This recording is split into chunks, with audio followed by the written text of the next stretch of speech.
Hello everyone, welcome to our first tutorial video of HeyGen. My name is Jay. I'm the Digital Product Executive from CVO. Let's start creating our own instant AI avatar.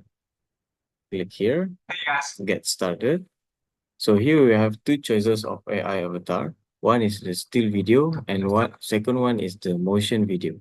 So for today's tutorial, I'm going to choose a still video. Click here, next step, and upload my video footage.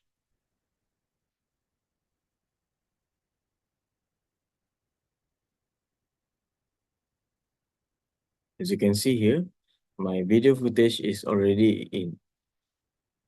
All you just need to do is tick all of these boxes and click here. My footage looks good.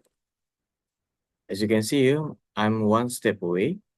I just need to record my video consent about my video and we're good to go.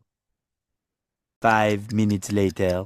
Hey everyone, this is an AI version of me created with amazing technology. It lets me create videos quickly and easily while keeping things personal. My digital twin is ready to connect with you anytime.